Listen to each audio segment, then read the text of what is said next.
Hello everyone, welcome back to our channel. ఈరోజు మళ్ళీ మరొక మంచి వీడియోతో మీ ముందుకు వచ్చానండి. మనము గురు చరిత్రలోని 12వ అధ్యాయం వరకు నేర్చుకున్నాం కదండి. ఇప్పుడు 13వ అధ్యాయం గురించి తెలుసుకుందామండి. మరి ఈ అధ్యాయం చదవడం వలన మనకు ఎలాంటి ఫలితాలు కలుగుతాయి అని అన్నట్లయితే, మనకు ఆరోగ్యం అనేటువంటిది చక్కబడుతుందండి. ఎన్నో సంవత్సరాలుగా మీరు అనారోగ్య సమస్యలతో బాధపడుతున్నట్లయితే అలాంటి అనారోగ్య సమస్యలు అనేటువంటివి పూర్తిగా నయమైపోతాయండి. మీరు హాస్పిటల్స్ చుట్టూ తిరిగి ఎన్నో మందులు వాడి ఎంతోమంది స్పెషలిస్టులను కలిసి మెడిసిన్ తీసుకున్నా కూడా మీకు ఆ అనారోగ్య సమస్య అనేటువంటిది మీకు తగ్గనప్పుడు మీరు ఈ యొక్క అధ్యాయం అనేటువంటిది మీరు చదవండి. మీరు చదివినట్లయితే మీకు ఒక్క వారం లోపే రిజల్ట్ అనేటువంటిది కనిపిస్తుందండి. అది ఎలా అంటే, మీరు కొంతమంది మందులు వాడుతున్నా కూడా కొంత నయం అవుతుంది, కానీ పూర్తిగా నయం కాదు. అలాంటి వాళ్ళు కూడా ఈ అధ్యాయం చదవచ్చు. మీరు మందులు వేసుకుంటూ ఈ అధ్యాయాన్ని చదవండి.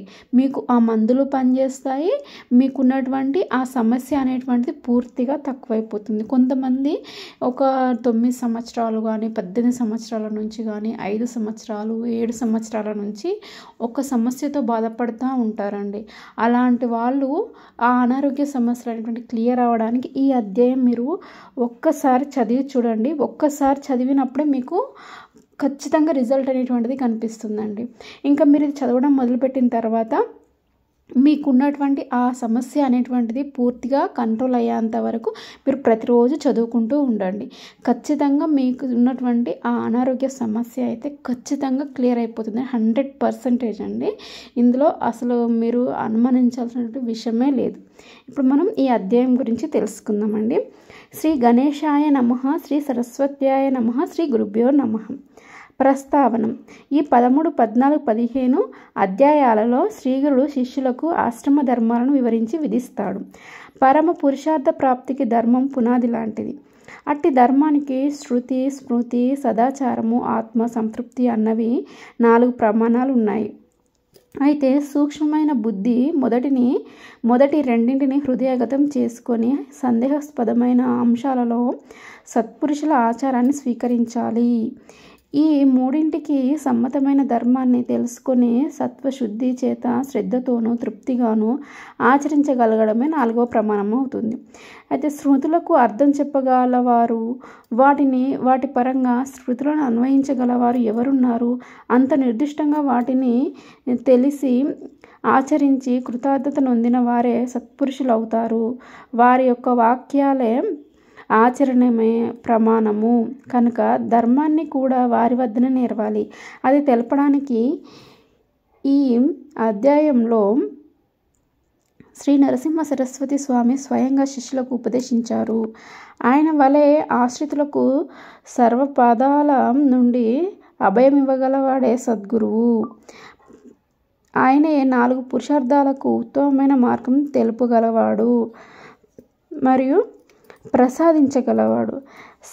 సన్యాస ధర్మాలను శ్రద్ధతో పరిశీలించి వాటిని ఆచరించడానికి సంసిద్ధులైన వారే తుర్యాశ్రమాన్ని స్వీకరించ యోగ్యులని ఈ అధ్యాయము తెలుపుతుంది. అలా సుఖదుఖాలకు లొంగక ధైర్యంతో స్వధర్మాన్ని ఆచరించగలగాలంటే కూడా సద్గురుని అనుగ్రహము శరణ్యం. వింటున్నారు కదండి, ఇది ప్రస్తావన. అయితే మీకు చదవడం వీలు కాలేదనుకోండి, మీరు వినండి. మీరు విన్నా కూడా మీకు ఇది అంతే ఫలితాన్ని చూపిస్తుంది. మీరు మార్నింగ్ టైంలో కానీ మీకు ఈవినింగ్ టైంలో కానీ మీకు ఎప్పుడు వీలు కుదిరితే అప్పుడు, కొంతమంది చదవడం అనేటువంటిది రాదు, వాళ్ళకి పెద్దవాళ్ళు ఉంటారు కదండి, ఎప్పుడో మన పాతకాలంలో వాళ్ళు మీరు ఈ వీడియోని వినండి. మీకు పూర్తిగా నయమయ్యేంత వరకు ప్రతిరోజు ఈ వీడియోని వింటూ మీరు యొక్క ఆ స్వామి దత్తస్వామి యొక్క నామస్మరణ అనేటువంటిది చేసుకోండి. ఖచ్చితంగా మీకు 100% రిజల్ట్ అనేటువంటిది కనిపిస్తుందండి. నెక్స్ట్ ఇప్పుడు కథ చూద్దాం మనం.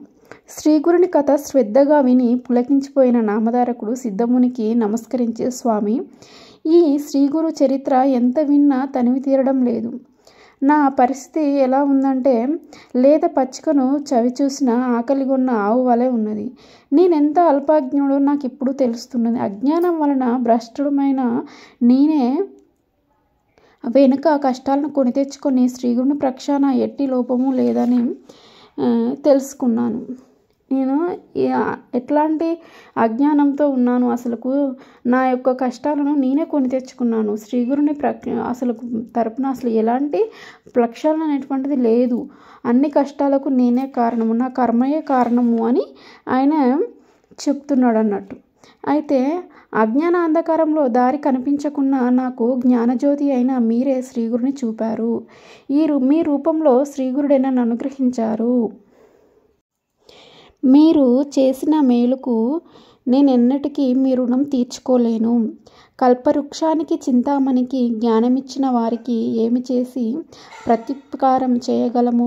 మీ బోధ వలన నాకు సర్వార్థ సాధకమైన నిరంతర గురుస్మరణ కుదురుతుంది. దయతో అటు తర్వాత శ్రీగురుడు ఎక్కడికి వెళ్ళారో ఏమి చేశారో చెప్పండి అని ప్రార్థించాడు. సిద్ధయోగి సంతోషంతో అతని శిరస్సు పైన చెయ్యి పెట్టి ఇలా అంటున్నాడు, నీ జన్మ ధన్యమైంది. శ్రీగురుని పాదాలు నీ హృదయంలో చోటు చేసుకున్నాయి. ఇలా అంటున్నాడు, నీ జన్మ ధన్యమైంది నామధారక. శ్రీగురుని యొక్క పాదాలు నీ హృదయంలో చోటు చేసుకొని ఉన్నాయి కాబట్టే ఇలా కోరగలుగుతున్నావు నువ్వు. ఇందువలన నీవు తరించడమే గాక నీ సాటి వారిని కూడా తరింపజేయగలవు. నీవు అడుగుతుంటే మాకు చాలా ఆనందం కలుగుతున్నది అని చెప్పాడు. శ్రీగురుడు ప్రయాగలో ఉండగానే వారి మహిమ గురించిన ఖ్యాతి అన్ని దిక్కులా వ్యాపించింది. ఎందరో ఆయనకు శిష్యులయ్యారు. వారిలో ముఖ్యుడు మాధవుడు, సిద్ధుడు, బాలుడు, ఉపేంద్రుడు, జ్ఞానజ్యోతి, సదానందుడు, కృష్ణుడు అనే 7గురము స్వామికి ముఖ్య శిష్యులము. మా అందరి పేర్లకు చివర సరస్వతి అనే బిరుదుంటుంది. శ్రీగురుడు మమ్ములను మరికొందరు శిష్యులను వెంటబెట్టుకొని అనేక తీర్థాలు క్షేత్రాలు పావనం చేస్తూ దక్షిణాదేశం తిరిగి వచ్చి పూర్వాశ్రమంలో తమ జన్మస్థానమైన కారంజ నగరం చేరాడు. తన యొక్క జన్మస్థానమైనటువంటి కారంజ నగరాన్ని చేరాడు. అప్పుడు వారి తల్లిదండ్రులు, తోబుట్టువులు అయిన రాకకెంతో సంతోషించి స్థానిక జనమంతా ఆయనను దర్శించి పూజించారు. వారితో బ్రాహ్మణులందరూ స్వామిని తమ ఇంటికి భిక్షకు ఆహ్వానించారు. ప్రతి ఒక్కరు వచ్చి మా ఇంటికి భిక్షకు రండి అని ఆహ్వానించారు. ఆ శ్రీగురుడు అందరి ఆహ్వానాలను అంగీకరించి ఒకే సమయంలో అనేక రూపాలలో అందరి ఇళ్లకు భిక్షకు చేశారు. అందరూ ఆ లీలకు ఆశ్చర్యపడి ఆయన సర్వవ్యాపకుడైన భగవత్ అవతారం అని గుర్తించాడు. స్వామి కాడికి అందరూ వచ్చి ఆయన కారంజకు వెళ్ళగానే అందరూ వచ్చి భిక్షకు రండి అని ఆహ్వానించాడు. ఆయన అందరి యొక్క ఆహ్వానాన్ని అంగీకరించి అందరి ఇండ్లకు ఒకే సమయంలో అనేక రూపాయల భిక్షకి వెళ్ళి భిక్ష తీసుకున్నాడు. అప్పుడు ఆయన సర్వవ్యాపకుడని వాళ్ళందరూ గుర్తించారు అని ఇక్కడ చెప్తున్నారు. ఒకరోజు ఆయన తల్లిదండ్రులకు శ్రీపాదుల రూపంలో మళ్ళీ దర్శనమిచ్చాడు. ఇక్కడ చూడండి, మళ్ళీ శ్రీపాదుల రూపం అనేటువంటిది మళ్ళీ దర్శనం జరిగిందండి మనకు. వెంటనే అంబకు పూర్వజన్మ స్మృతి అనేటువంటిది కలిగి భర్తతో, నాదా క్రిందటి జన్మలో లోకపూజ్యుడైన కొడుకు కలగాలని నేను శ్రీపాద స్వామిని పూజించి వారి ఆదేశానుసారము శని ప్రదోష పూజ చేశాను. ఈ జన్మలో ఆ కోరిక నెరవేరి నా జన్మ సార్థకమైంది అని చెప్పింది. అప్పుడు ఆ దంపతులు తమ సంసార సాగరం నుండి ఉద్ధరించమని ఆయనను కోరారు. అప్పుడు శ్రీగుడు ఏ వంశంలో ఉత్తమమైన సన్యాసి జన్మిస్తాడో ఆ వంశంలోని 42 తరాల వారు తరిస్తారు. ఆ కులమంతటికి బ్రహ్మలోక ప్రాప్తి కలుగుతుంది. అంతకుముందు నరకంలో పడిన పితృదేవతలు కూడా బ్రహ్మలోకం పొందుతారు. మీ కులంలోని జన్మించాను కనుక మీకు బ్రహ్మపదం లభిస్తుంది. మీ పిల్లలు పూర్ణాశ్వంతులై ఐష్టైశ్వర్యవంతులై సుఖంగా జీవిస్తారు. ఇక్కడ వింటున్నారా అండి? ఆయన వాళ్ళ వంశంలో జన్మించాడు కాబట్టి వాళ్ళకు బ్రహ్మలోకం అనేటువంటిది పొందుతారు అని చెప్తున్నారు. ఆయన వాళ్ళ కులంలో జన్మించాడు కాబట్టి వాళ్ళకు బ్రహ్మపదం లభిస్తుంది అన్నారు. ఇంకా వాళ్ళ పిల్లలు పూర్ణ ఆయుష్మంతులై అష్టైశ్వర్యవంతులై సుఖంగా జీవిస్తారు అని కూడా వాళ్ళని ఆశీర్వదించారు. మీరు వారి బిడ్డలను మనువలను చూడగలుగుతారు. చివరి దశలో క్షేత్రాలన్నింటిలోకి వెళ్ళిన పుణ్యక్షేత్రమైనటువంటి ఉత్తమమైనటువంటి వేదాల చేత కీర్తించబడినటువంటి కాశీలో మీరు నివసిస్తారు. అన్ని క్షేత్రాలకు ఉత్తమమైన క్షేత్రం ఇక్కడ కాశీ అని చెప్తున్నారు. మీకు ఎట్టి చింత అవసరం లేదు అని అభయమిచ్చారు. అప్పుడు పూర్వ ఆశ్రమంలో స్వామివారి సోదరి అయిన రత్న ఆయనకు నమస్కరించి, స్వామి నాకు కూడా సంసార తాపత్రయం తొలగించి నిర్లిప్తత ప్రసాదిస్తే తపస్సు చేసుకుంటాను అని ప్రార్థించింది. అప్పుడు శ్రీగురుడు నవ్వి, అమ్మ, స్త్రీలకు పతి సేవ వల్లనే మోక్షం లభిస్తుంది, అభిష్టాలు కూడా నెరవేరుతాయి. కాబట్టి భర్తయే పరమేశ్వరుడన్న భావంతో ఆయనను సేవించు. గృహిణులకు అదొక్కటే మార్గం అని చెప్పింది, వేదం చెప్పింది అని అన్నాడు.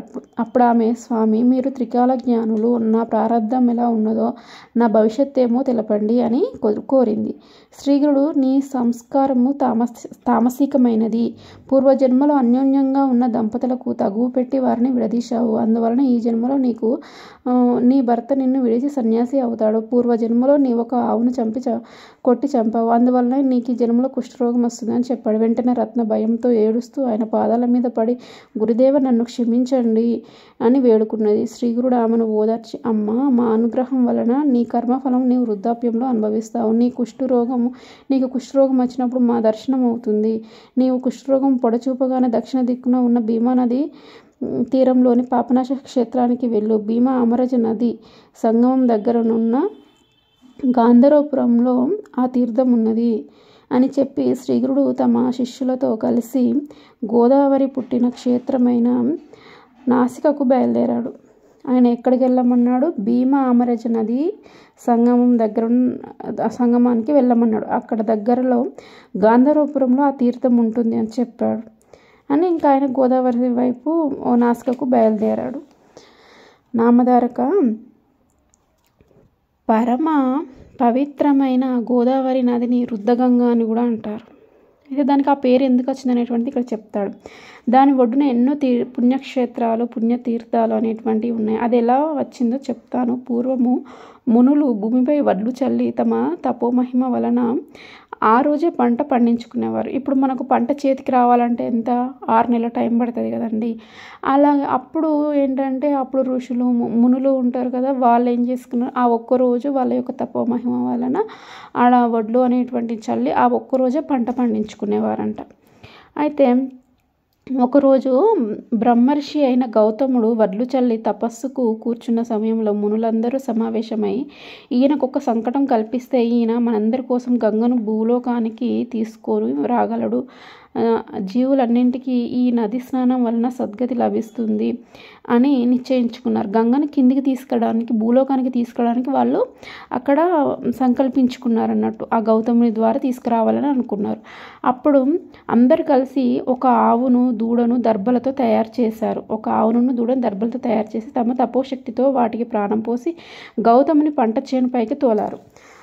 అతను పంట పండించుకునే క్రమంలో ఆయనే తపస్సు కూర్చొని ఉన్నాడు కదా. అయితే ఆ టైంలో ఇవి వచ్చేసి పంట చేనుపై అనుష్ఠానం చేసుకుంటున్న గౌతముడు ఆవును చూసి తన చేతిలోని దర్భతో దానిని అదిలించాడు. వెంటనే ఆవు మరణించింది. గోహత్య చేసినందుకు ప్రాయశ్చిత్తంగా గంగానదిని భూమిపైకి రప్పించి అందులో స్నానం చేయమని మునులందరూ కోరారు. గౌతముడు అందుకు అంగీకరించి తపస్సు చేసి శంకరుని అనుగ్రహంతో గంగను భూమి మీదకి తెచ్చాడు. ఇలా మనకు గంగ అనేటువంటిది భూమి మీదకి రావడం అనేటువంటిది జరిగిందండి. అందుకే దానిని గౌతమి అంటారు. అది ఈ గోదావరి, ఇది కూడా గంగ ఎంతటి పవిత్రమైనది కనుకనే శ్రీగురుడు దాని పుట్టుక స్థానమైన త్రయంబకానికి వచ్చాడు. తర్వాత ఆయన ఆ నది యొక్క 2 తీరాలలో ఉన్న పుణ్యక్షేత్రాలను దర్శిస్తూ గోదావరి పరిక్రమం చేశారు. ఆ పర్యటనలో శ్రీగురుడు మంజరీకం అనే క్షేత్రానికి వచ్చారు. అక్కడ మాధవారణ్య స్వామి అనే ఒక సన్యాసి నరసింహ అవతారాన్ని పూజిస్తుండేవాడు.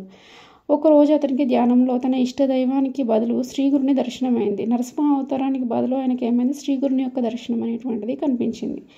ఆ తర్వాత అతను శ్రీగురుని దర్శించి సాష్టాంగ నమస్కారం చేసి గద్గద కంఠంతో, మీరు సాక్షాత్తు ఈ నదికి ఉత్తర తీరాన ఉన్న శ్రీ లక్ష్మీ సమేతుడైన శ్రీ నరసింహస్వామియే అన్నాడు. మా దర్శనం వలన నీ సేవ ఫలించింది. ఇక నుండి ఆత్మభావంతో మమ్మల్ని ధ్యానిస్తుండు అని శ్రీగురుడు తమ దివ్య దర్శనం అనుగ్రహించారు. మాధవారణ్యుడు పారవశ్యంతో ఇలా స్తుతించాడు. ఓ సద్గురు సార్వభౌమ, మీకు జయము జయము. నరుడులా కనిపిస్తున్న మీరు త్రిమూర్తి స్వరూపము, లోకాలను ఉద్ధరించే జగజ్యోతి అయిన పరమ పురుషులు. మీ పాద దర్శనం వలన కృతార్థుడనయ్యాను. శ్రీగురుడు మాధవారణ్య, నీకు మంత్రసిద్ధి అయిన నిశ్చయమైన పద్ధతి లభించింది. నీవు నిత్యము మా స్వరూపమైన నరసింహ మూర్తికి మానసిక పూజ చేశావు కనుకనే మా ప్రత్యక్ష దర్శనం లభించింది, నీకు శాశ్వత బ్రహ్మపదం లభిస్తుంది అని ఆశీర్వదించి గోదావరి పరిక్రమం కొనసాగించారు. తర్వాత శ్రీగురుడు వాసర బ్రహ్మేశ్వర క్షేత్రం చేరి స్నానానికై శిష్యులతో కలిసి నది ఒడ్డుకు వచ్చాడు. ఇక్కడ ఉంటుందండి అసలైన కథ. ఇంకా ఆ క్షేత్రంలో ఒక బ్రాహ్మణుడు తీవ్రమైన కడుపు నొప్పితో బాధపడుతుండేవాడు. అన్నం తింటే చాలు అతనికి ప్రాణం పోయేంత బాధ కలిగేది. ఒక మహర్నవమి నాటికి అతడు భోజనం చేసి నెల రోజులైంది. ఆ రోజు అతడు కడుపు నిండా భోజనం చేసేసరికి విపరీతమైన కడుపు నొప్పి వచ్చింది. అన్ని జీవులకు ఆధారమైన అన్నం సరిపడకుండా వచ్చాక నేను జీవించడం కంటే మరణించడమే మేలు అనుకుంటూ అతడు ఆ రోజు గోదావరిలో పడి చావాలని నిశ్చయించుకున్నాడు. ఇక్కడ చూడండి, అది ఒక వ్యాధి గురించి వస్తుందండి. ఇక్కడ తను ఒక బ్రాహ్మణుడు అన్నం తింటే చాలు అతను భరించలేనంత కడుపు నొప్పి వస్తుంది అతనికి. ఇలా ఏదో ఒక రకమైన బాధ ప్రతి ఒక్కరు పడుతూ ఉంటారండి. మీరు కనుక ఈ అధ్యాయం ఫస్ట్ టైం మీరు చదివినప్పుడు మీకు మీరు అనువదించుకొని చదవండి. అప్పుడు మీరు చేసినటువంటి పాపాలు ఏంటి, మీకు ఎందుకు ఇలాంటి పరిస్థితి వచ్చింది అనేటువంటి మీకు అది అర్థమవుతుంది. అర్థమైన వెంటనే మీకు ఏమవుతుంది తెలుసా, అసలు ఈ అధ్యాయం చదివే టైంలో మీకు ఆటోమేటిక్గా కన్నీళ్ళు అనేటువంటివి వస్తాయండి. అప్పుడు మీరు ఇది మనస్ఫూర్తిగా చదువుతున్నారని అర్థం అన్నట్టు. అది ఎప్పుడైతే మీకు మీరు అన్వయించుకొని చదివినప్పుడు మీకు అది మీకు అన్వయిస్తున్న టైంలో మీ కళ్ళ నుంచి కన్నీళ్ళు వస్తున్నాయి అంటే మీకు ఇది మనస్ఫూర్తిగా మీరు చదువుతున్నారు, మీ చదివేది ఆ భగవంతుని పాదాల దగ్గర చేరుతుంది అని అర్థం. అప్పుడు మీ యొక్క కర్మఫలం అనేటువంటి తొలగి మీకు సంపూర్ణమైనటువంటి ఆరోగ్యం అనేటువంటిది కలుగుతుందండి ఫస్ట్ టైం చదివినప్పుడు. సెకండ్ టైం చదివినప్పుడు మనకి ఇంకా నార్మల్ పరిస్థితికి వచ్చేస్తాం. మనకు ఉన్నటువంటి ఆరోగ్య సమస్య 25% తగ్గుతుందండి. సెకండ్ టైం మీరు చదివినప్పుడు చూడండి మీకు ఎంత హ్యాపీగా అనిపిస్తుందో. ఇది ఫస్ట్ టైం చదివినప్పుడు మాత్రం కళ్ళు వచ్చిన వాళ్ళే మనస్ఫూర్తిగా చదువుతున్నారని అర్థం అండి. ఇంకా తర్వాత అతడు ఆయన ఏం చేశాడు అంటే అలా నిశ్చయించుకున్నాడు, ఇంకా గోదావరిలో పడి నేను చనిపోతాను, అసలు అన్నం కూడా తినలేకపోతున్నాను, ఇది ఏం జీవితం, అసలు ఇలా బతకడం కంటే చనిపోవడమే బెటర్ అని ఆయన నిర్ణయించుకొని అతను ఆ బ్రాహ్మణుడు ఏం చేశాడంటే తన మెడకు ఒక బండ కట్టుకొని ఆయాసపడుతూ చివరిసారిగా శివుణ్ణి స్మరించి, స్వామి నేను పూర్వజన్మలో పేదలకు అన్నదానం చేయలేదు కాబోలు, అతిథులను ధిక్కరించాను,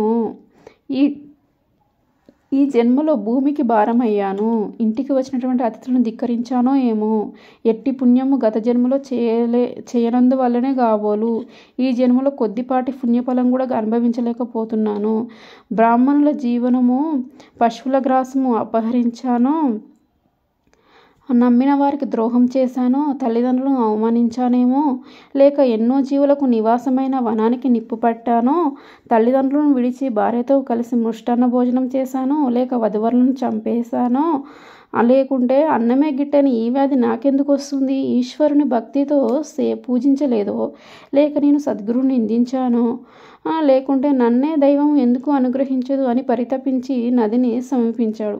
ఇన్ని రకాలుగా ఆయన చేసినటువంటి ఎలాంటి తప్పు చేశాను, అందుకే ఇలాంటి శిక్ష నేను అనుభవిస్తున్నాను ఆయన చాలా బాధపడుతున్నాడు అన్నట్టు. ఇంకా సరిగ్గా ఆ సమయానికి ఆ మాటలు అనేటువంటి స్వామి యొక్క పాదాలకు చేరేసినాయి. అప్పుడు స్వామి దర్శనం కలుగుతుంది ఆయనకు. సరిగ్గా సమయానికి శ్రీగుడు తమ శిష్యులతో కలిసి స్నానం చేయడానికి నది వద్దకు వచ్చాడు. ఆ బ్రాహ్మణుని చూసి ఆయన అతని తీసుకురమ్మని శిష్యులను పంపాడు. శిష్యులు పరుగున పోయి నీటిలో మునిగబోతున్న ఆ విప్రుని బలవంతాన శ్రీగుడిని వద్దకు తీసుకువచ్చారు. స్వామి అతనితో, బ్రాహ్మణుడా, ఆత్మహత్య మహాపాపమని తెలిసి కూడా నీవందుకే పాల్పడ్డావేమి అని అడిగాడు. అప్పుడు ఆ బ్రాహ్మణుడు ఇలా అంటున్నాడు, స్వామి నన్ను ఈ విషయము అడిగి మాత్రము ప్రయోజనం ఏమున్నది, పక్షానికి నెలకు ఒక్కసారి భోజనం చేసినా కూడా భరించరాని బాధ కలుగుతున్నది, అన్నం తినకుండా నేను ఎలా బ్రతికేది స్వామి, నేను జీవించడం వలన భూమికి భారమే కానీ ప్రయోజనం ఏమున్నది చెప్పండి స్వామి అని కన్నీరు కార్చాడు. శ్రీగుడు, నాయన క్షణంలో నీ బాధ పోగొట్టగల ఔషధం ఇస్తాను, భయం లేదు, ముందుగా నీవు నిర్భయంగా రుచికరమైన భోజనం చెయ్యి అని స్వామి చెప్పారు. ఆ బ్రాహ్మణుడు ఆయనపై విశ్వాసం ఉంచి శ్రీగురునికి నమస్కరిస్తుండగా ఆ గ్రామాధికారి కూడా వచ్చి నమస్కరించాడు. శ్రీగురుడు నీవెవరు, ఎక్కడ ఉంటావు అని అడిగారు. ఆ గ్రామాధికారి, స్వామి మాది ఆపస్తంభ శాఖ, కౌడిన్యాస గోత్రము, నన్ను సాయందేవుడు అంటారు. మా స్వస్థానం కడకంచి, కాంచీపురం. అంటే అప్పుడు కడకంచి అంటే ఇప్పుడు కాంచీపురం అంట. కేవలం భుక్తి కోసము ఒక యవ్వన రాజు సేవలో సంవత్సరం నుండి పనిచేస్తున్నాను. మీ దర్శనం వలన నా జన్మాంతర పాపాలన్నీ నశించాయి. గంగలో స్నానం చేస్తేనే పాపాలు నశిస్తాయి. చంద్రుడు రాత్రి సమయాల్లో మాత్రమే తాపాన్ని పోగొడతారు. కల్పవృక్షము తన నీడను ఆశ్రయిస్తే మాత్రమే కోరినది ప్రసాదిస్తుంది. మనం కల్పవృక్షం కాడికి పోతాం, అప్పుడు తన నీడలో ఉండి మనం కోరిక కోరుకుంటేనే మన కోరిక అనేటువంటి తీరుతుందంట. కానీ ఈ విశ్వాసాన్ని తరింపజేయడానికి అవతరించిన తమ దర్శనం తక్షణమే పాప తాప దైన్యాలను హరించి ధర్మార్థ కామ మోక్షాలను ప్రసాదించగలరు. నా అదృష్టం వలన అప్రయత్నంగానే మీ దర్శనమైంది అని స్తుతించాడు. ఈ విధంగా ఆయన సాయందేవుడు స్తుతించాడు అన్నట్టు. శ్రీగురుడు అతడిని ప్రేమగా తమ దగ్గరకు కూర్చోబెట్టుకొని, సాయందేవా, నేను ఒక మాట చెప్తాను విను. ఈ బ్రాహ్మణుడికి ఉదరశూల రోగం ఉన్నది. భోజనం లేకుండా ఇతడు ఎలా బ్రతుకుతాడు? ఇతని రోగానికి మృష్టాన్న భోజనమే మందు కనుక నీవు ఇతనిని తీసుకువెళ్ళి మంచి భోజనం పెట్టు అని ఆదేశించాడు. సాయందేవుడు ఆశ్చర్యచకితుడై, స్వామి, నెల రోజుల ఉపవాసం తర్వాత నిన్న ఒక్కరోజు తింటేనే ఇతడు ఆ బాధ భరించలేక ఇప్పుడు ఆత్మహత్యకు సిద్ధమయ్యాడు. ఇతనికి భోజనం పెడితే బ్రహ్మహత్య పాతకం చుట్టుకుంటుందేమో అన్నాడు. స్వామి నవ్వి, అలా అయితే ఇంకా మంచి మందు చెప్తాను విను. నన్ను మించిన వైద్యుడే లేడు. విన్నారా అండి? స్వామి శ్రీగురుడు స్వయంగా చెప్తున్నాడు, నన్ను మించిన వైద్యుడే లేడు. ఇతనికి పరమాన్నము గారెలతో కూడిన భోజనమే పరమౌషధము. ఏమంటున్నాడు? స్వామికి ఇష్టమైనటువంటివి పరమాన్నము మరియు గారెలు. ఈ గారెలతో కూడినటువంటి భోజనమే ఆయనకు పరమౌషధం అవుతుంది. నీవు సంకోచించకుండా ఇతరుని తీసుకొని వెళ్ళి అలాంటి భోజనం పెట్టు అన్నాడు. స్వయంగా స్వామి చెప్పారండి, పరమాన్నము గారెలు. అప్పుడు సాయందేవుడు ఆయనకు నమస్కరించి శిష్య సమేతంగా శ్రీగురుని కూడా భిక్షకు ఆహ్వానించాడు. అప్పుడు శ్రీగురునితో పాటు అందరూ సాయందేవుని ఇంటికి వెళ్ళాము. ఆ పుణ్య దంపతులు రంగవల్లులతో తీర్చిదిద్దిన మండపాల మీద చిత్రాసనాలు వేసి శ్రీగురుని మిగిలిన అతిథులను కూర్చోబెట్టి రుద్రసూక్తం మొదలైన మంత్రాలు చదువుతూ శ్రీగురునికి సర్వోపచారాలతో పూజించారు. శ్రీగురుడు సంతోషించి, నీ సంతతి వృద్ధి పొందుగాక అని, నీ వంశస్థులందరికీ మా యందు భక్తి కలుగుగాక అని సాయందేవుని ఆశీర్వదించారు. ఆ తర్వాత ఆ దంపతులు అందరికీ షడ్రసోపేతమైన భోజనం పెట్టారు. శ్రీగురుని కృప వలన ఉదర రోగి అయిన బ్రాహ్మణుకు ఆ భోజనం అనేటువంటిది అమృతంలా పనిచేసి అతని రోగబాధ అనేటువంటిది మాయమైపోయింది. అర్థమైందా అండి? ఆ స్వామి యొక్క దయ ఉన్నట్లయితే మనకు ఎంతటి అనారోగ్య సమస్యలు అయినా క్షణంలో మాయమైపోతాయండి. అదే ఆ స్వామి యొక్క మహిమ. ఇక్కడ ఆ బ్రాహ్మణునికి ఆ భోజనం అనేటువంటిది అమృతంలా పనిచేసి ఆయన యొక్క అనారోగ్య సమస్య అనేటువంటిది మాయమైపోయిందండి. మీకు కూడా ఏమైనా అనారోగ్య సమస్యలు ఉన్నట్లయితే ఒక్కసారి ఈ అధ్యాయం చదవండి, మీకే నమ్మకం కలుగుతుంది. ఇంకా మీకున్నటువంటి సమస్య పూర్తిగా కంప్లీట్గా తక్కువయ్యేంతవరకు మీకు చదవాలని మీకే ఆ స్వామి కోరిక అనేటువంటిది కలిగేలాగా చేస్తాడు. కానీ ఇది చదవాలి అంటే స్వామి యొక్క ఆజ్ఞ ఉంటేనే మీరు ఇది చదువుతారు. ఈ వీడియో మీకు చేరింది అంటే స్వామి యొక్క ఆజ్ఞ మీకు వచ్చిందనే అర్థము, మీ కష్టాలను తొలగించుకోమని చెప్తున్నాడని అర్థం అండి.